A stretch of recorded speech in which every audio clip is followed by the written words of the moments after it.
I'm with the Norwegian national contact point for the OECD guidelines for multinational enterprises. And just say a word about the national contact points before we delve into some of the highlights with respect to international guidelines for responsible business conduct.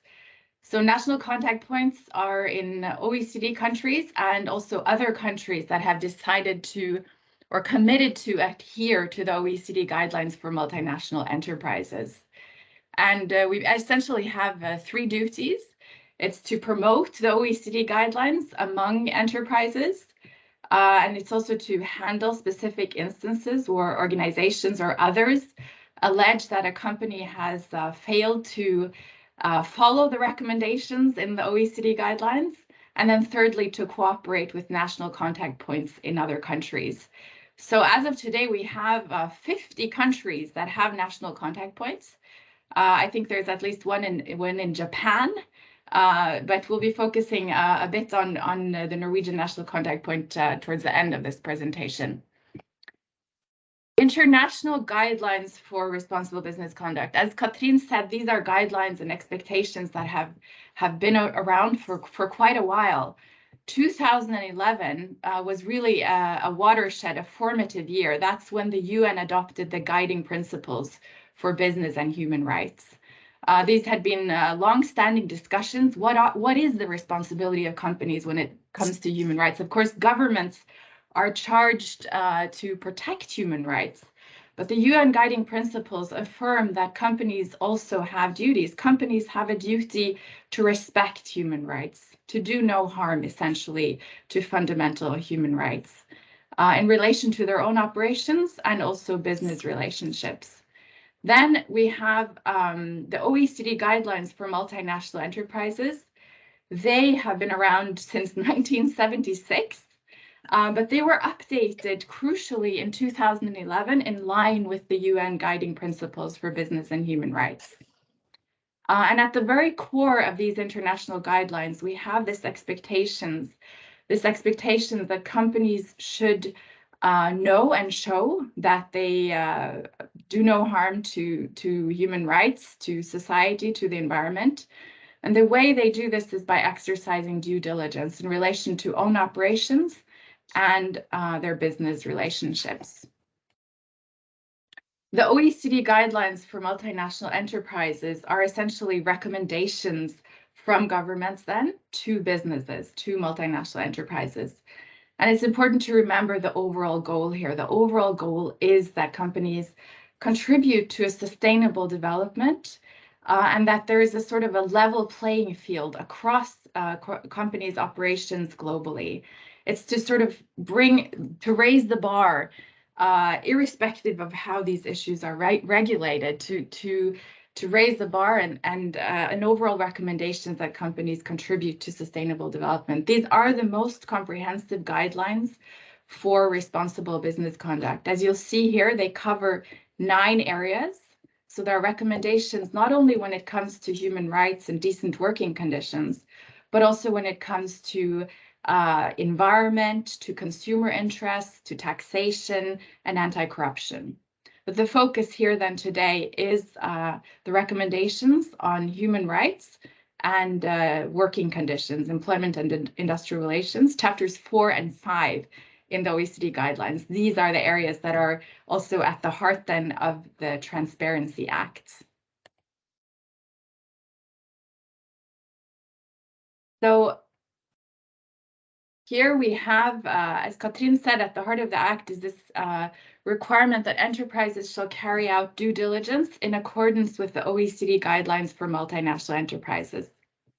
And in 2018, the OECD, together with key stakeholders from the business community and from trade unions and civil society, came with this guidance for due diligence for responsible business conduct. This is really a how-to. How do companies work to ensure that they respect human rights and provide decent working conditions and seek to prevent and mitigate adverse impacts, not only in relation to their own business operations, but also in relation to the supply chain and business partners. So this is a guide that it's well worth setting aside time and getting to know well. And here you see also what Katrine showed, the steps that due diligence involves. This is an ongoing process, and it's geared towards progressive improvement. And it really starts with embedding responsible business conduct in policies, in contracts, but essentially really at the heart of the company, from the top and through different departments, procurement, legal. There are different parts of the enterprise that should be involved, but it essentially starts with embedding responsible business conduct at the heart of the enterprise. Then we have the process of doing a risk mapping, identifying and assessing potential and also existing adverse impacts relating to the company's own operations and supply chains. Looking at, is there, for instance, a risk of forced labor, risk of workplace accidents, harm to local communities, essentially mapping risk, and then implementing measures to seize, prevent, or mitigate harm. And then when you've implemented measures, you also need to track implementation and results, what's working, what's not working. Many companies will already have processes to deal with health, safety, and environment. So some of these processes will be very relevant also to following up these obligations.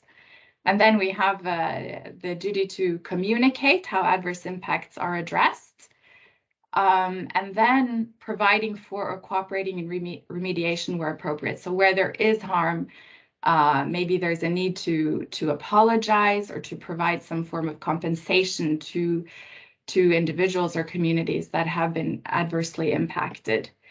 It's important that this is a method and it's an ongoing effort. And this is the OECD's recommendation for how to do this. And this is the method that is really reflected in Section 4 of the Transparency Act. Due diligence is informed by engagement with stakeholders, with workers and their representatives, with local communities. And it's important to have an open dialogue about these issues. And I see that we're a little bit short on time, so I'll try to run through the last slides. Just a bit back to the role of national contact points. So national contact points, the OECD's national contact points, handle specific instances where there are allegations that a company has failed to follow the recommendations in the OECD guidelines. And over the years, the national contact points have handled, I think it's now about 600 such complaints. And very many of these complaints these days have to do with human rights and due diligence. The Norwegian National Contact Point has handled about a dozen of these complaints, and you can see what they have concerned and also the outcomes in these cases on our website. And now there are two complaints dealing with operations in Myanmar. So there are these are also publicly available on our website. The OECD has not only this general guidance for due diligence, but also has sectoral guidance for due diligence. And the first guidance came in relation to so-called conflict minerals. So there have been, of course, it's well known issues in relation to minerals and how they are produced in or how they're the working conditions in relation to minerals, for instance, in the Democratic Republic of Congo. So there's guidance on how to avoid adverse impact in relation to minerals. And then there's a guidance for the garment and footwear sector, which came in the aftermath of the Rana Plaza accident that really led to a global focus on working conditions and global supply chains. And there are these other guidance documents that you can find also on our website. The Norwegian National Contact Point has also developed more introductory guidance So where to start, an introduction to due diligence that you can also find on our web pages, which provides a sort of a shorter version of the OECD's due diligence guidance. Some of the OECD documents can be quite comprehensive at first glance, so this might be a good place to start. Also when it comes to Section 4 of the Transparency Act. As Katrin mentioned, this is not just a trend that is happening in Norway, that we're going from recommendations and from voluntary commitments to responsible business conduct to legislation, to binding legislation. So here are, again, some of the legislation or the laws that have been adopted in other countries.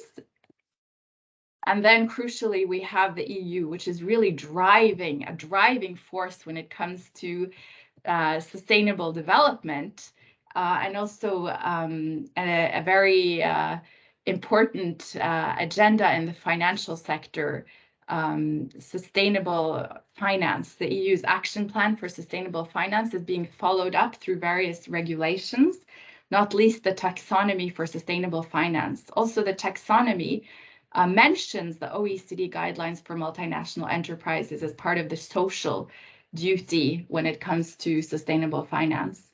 And then we have the directive, the proposed directive, which is for corporate sustainable due diligence, which extends not only to human rights, but also to adverse environmental impact. So that's an ongoing process, but important to remember that these, not only in Norway, but internationally,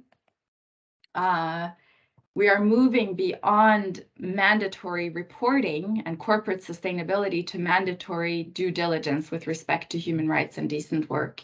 International guidelines are sources or references for the binding regulations that are being adopted. And the Norwegian Transparency Act is really closely aligned with international guidelines. And that's important in terms of encouraging and promoting a level playing field. I think we can say that due diligence today is really key to doing business in international markets. And the Transparency Act may just prove to be, in fact, not only doing what is right, but a competitive advantage for Norwegian companies that follow these requirements. So that's all I have for now, and we're very happy to take questions later on. Thank you very much.